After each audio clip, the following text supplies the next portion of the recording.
नमस्ते एवरीवन। दोस्तों ये चार्ट है, ठीक, पीसीएस से पीवाईक्यूज़ के थ्रू आया है।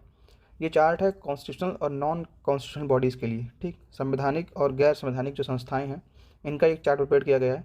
ठीक, ये चार्ट कितना इंपॉर्टेंट साबित होगा आपके लिए, आपको एग्जाम के दिन पता लगेगा, क्योंकि इसमें सारे वो जो बॉडीज़ दे रखी हैं उनके आर्टिकल्स दे रखे हैं, उनके हेड कौन होते हैं, उनके मेंबर्स कौन होते हैं, उनके अपॉइंटमेंट कौन करता है, टर्म कितने साल का होता है, क्वालिफिकेशन कितनी होती है, कंडीशंस क्या क्या होती हैं, ये अपना रिज़ाइन कैसे दे सकते हैं, रिमूवल कैसे होता है, फ्यूचर अपॉइंटमेंट पॉसिबल है कि नहीं है, सेकेंड टर्म पॉसिबल है कि नहीं है, एक्सपेंसेस कौन होल्ड करता है, मिनिस्ट्री के संबंधित है, कुछ important notes.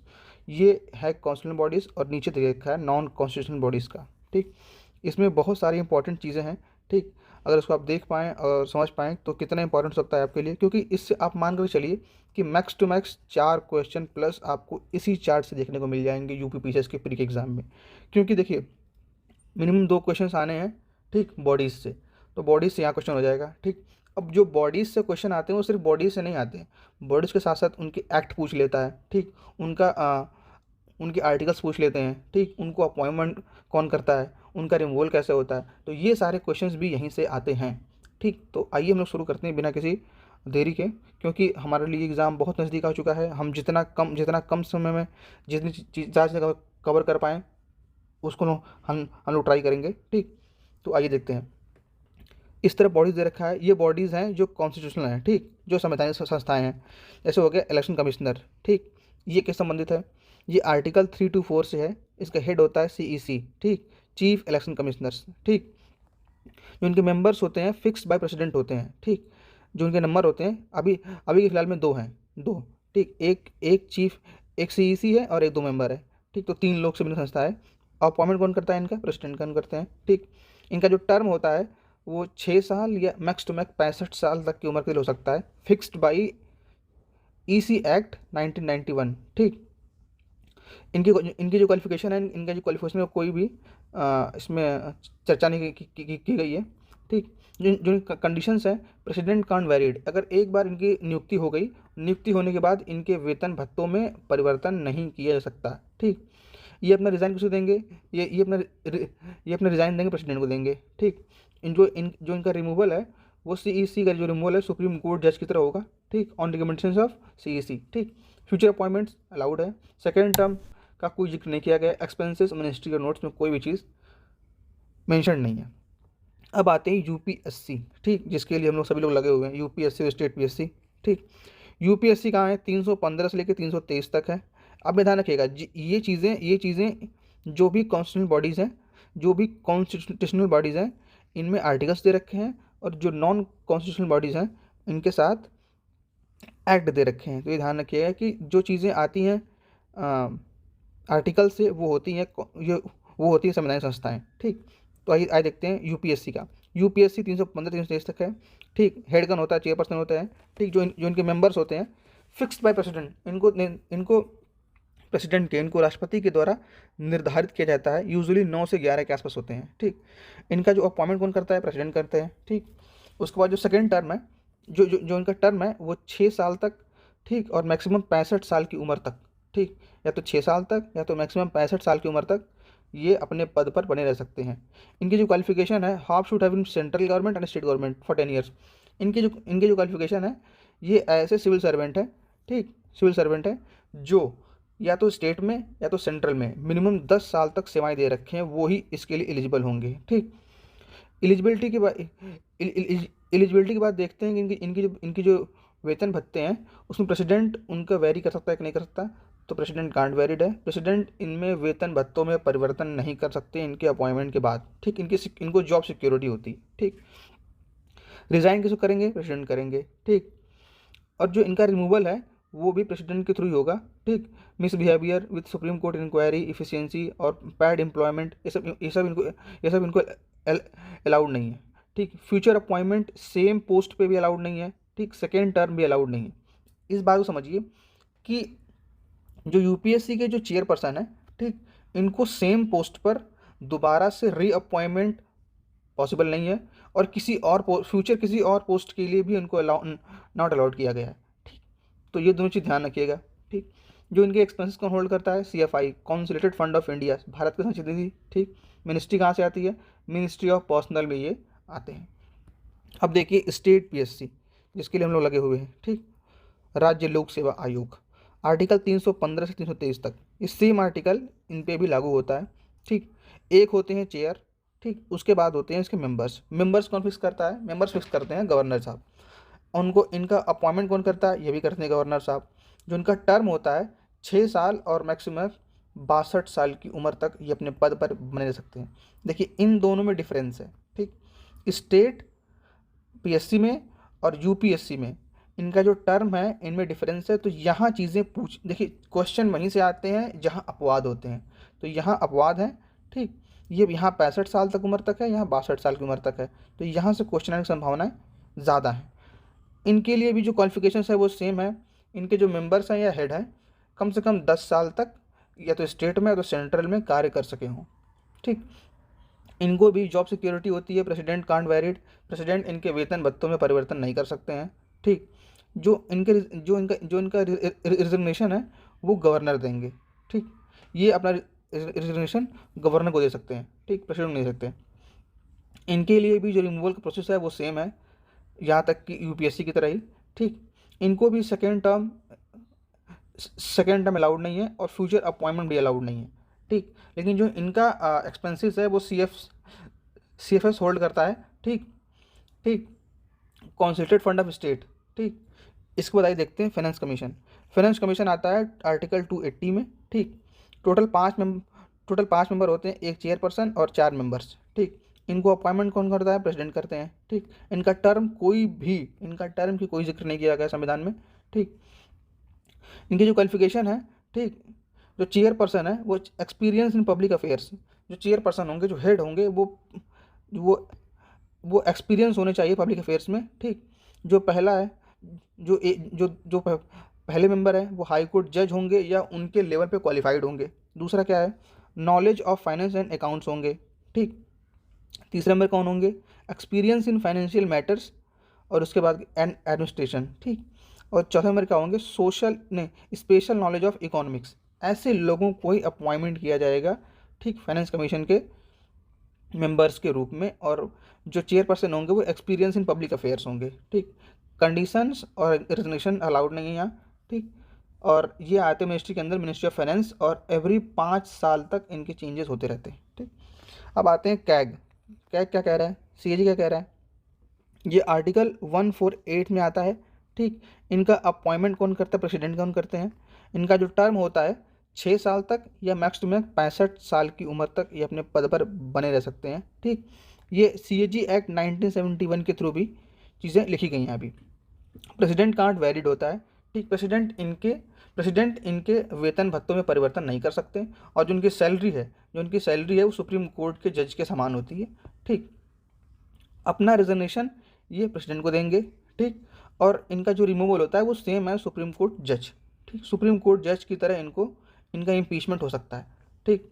Future appointments not allowed, second term को जिक्र नहीं किया गया है। और CFI consolidated fund of India से इनके एक्सपेंसेस होल्ड किए जाते हैं, ठीक।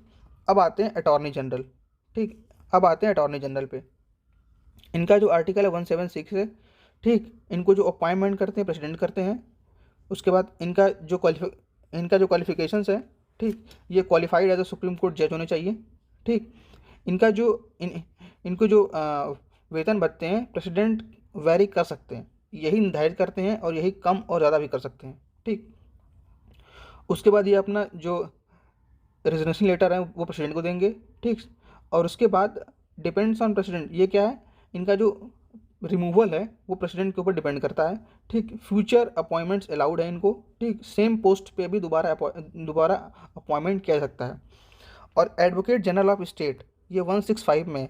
देखिए ये क्या है ना कि ये एक तरफ आपको दे देगा, ठीक, इनके नाम, और दूसरी तरफ दे देगा आपको इनके आर्टिकल्स, तो दे देगा मैच कराने के लिए, फिर आप फंस जाएंगे, ठीक। तो इसको ध्यान रखिएगा, आप लोग पढ़ाते टाइम इसको ध्यान रखिएगा कि फाइनेंस कमीशन 280 में, कैग 148 में, अटॉर्नी जनरल 176 में, एडवोकेट जनरल 165 में, ठीक। तो 165 में, ठीक।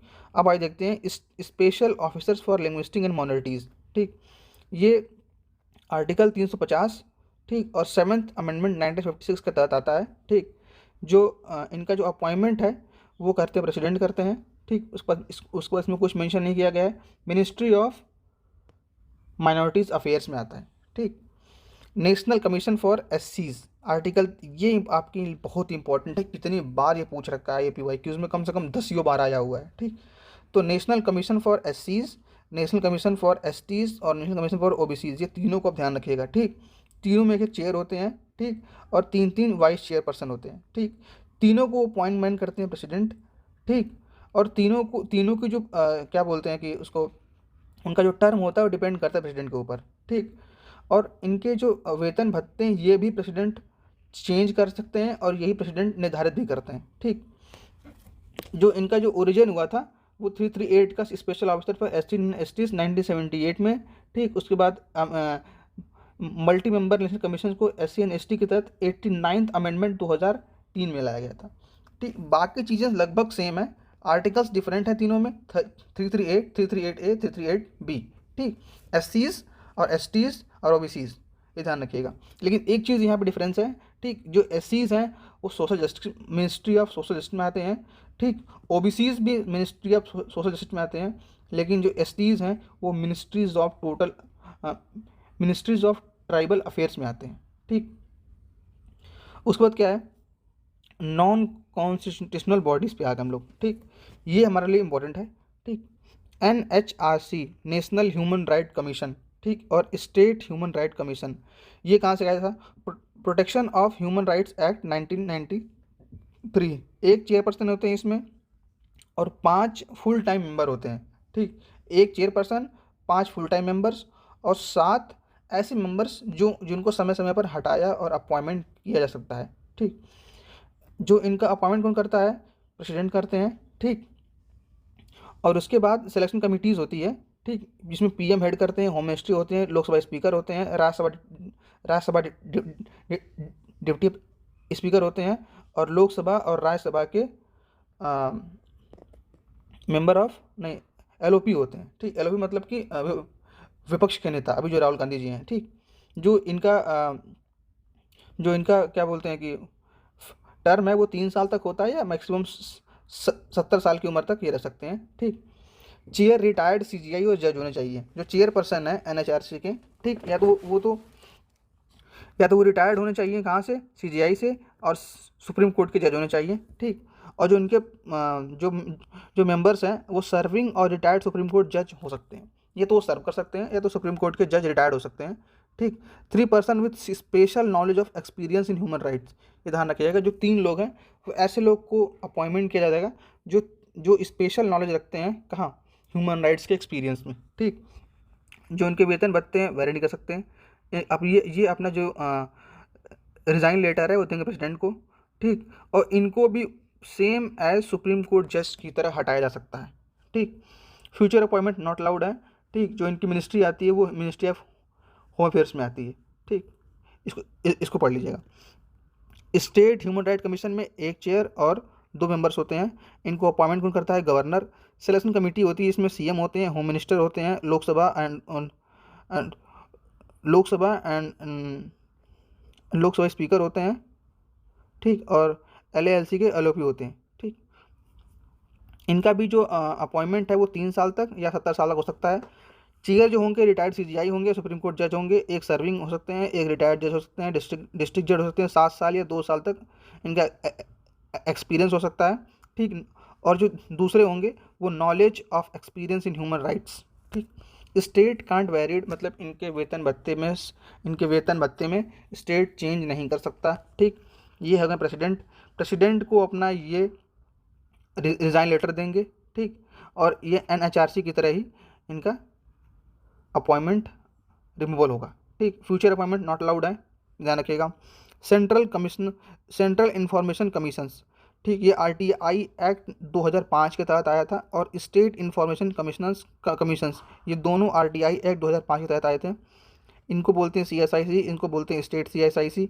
मैक्सिमम 10 मेंबर होंगे, इसमें भी मैक्सिमम 10 मेंबर होंगे। ठीक, यहाँ प्रेसिडेंट वहाँ प्रेसिडेंट इनको अपॉइंट करते हैं। सिलेक्शन कमेटी में कौन कौन होते हैं, PM होते हैं, मिनिस्टर ऑफ होते हैं, और PM होते हैं, लोकसभा और LOP के मेंबर्स होते हैं। ठीक, यहाँ गवर्नर होते हैं। सिलेक्शन कमेटी में कौन होता है, CM होते हैं, मिनिस्टर होते हैं, कुछ ये लोग होते हैं। ठीक, यहाँ भी इनका जो सेंटर का जो ये चीज़ें सेंटर के ऊपर डिपेंडेंट होती हैं कि वो इसको कितने दिन तक इनके साथ रहना चाहते हैं। ठीक, इसके बाद क्या है, इनकी जो क्वालिफिकेशन है, ठीक, person with eminence in public life with wide experience in not MPs और MLA officer profit of profession. ठीक, ऐसे लोग जो किसी पद भार ग्रहण नहीं कर सकते हैं उनको ये लगा जा सकता है, और जो उनका एक्सपीरियंस हो इस क्षेत्र में। ठीक, इनके जो वेतन भत्ते हैं स्टेट वेरी कर सकता है। ठीक, सेंटर वेरी कर सकता है। ठीक, फ्यूचर अपॉइंटमेंट्स नॉट अलाउड है, फ्यूचर अपॉइंटमेंट्स का कोई जिक्र नहीं है। ठीक, फ्यूचर अपॉइंटमेंट्स नॉट अलाउड है, सेकेंड टर्म नॉट अलाउड है। ठीक, ध्यान रखिएगा इसको। ये चार्ट आपको मिल जाएगा, आप हमें कमेंट कीजिए, आपको चार्ट बता दूंगा। ठीक ठीक, सेंट्रल विजिलेंस कमीशंस। ठीक, सीबीसी एक्ट 2003 के तहत आया था। ओरिजिनली जो था वो रिजोल्यूशन बाई 1964 में आया था। ठीक, एक सीबीसी होते हैं, मैक्सिमम दो सीट हो सकते हैं। ठीक, सिलेक्शन कमेटीज में कौन कौन होते हैं, PM, home minister, Lok Sabha, LOP होते हैं। या तो 4 साल तक या तो 65 साल तक उम्र तक ये हो सकते हैं।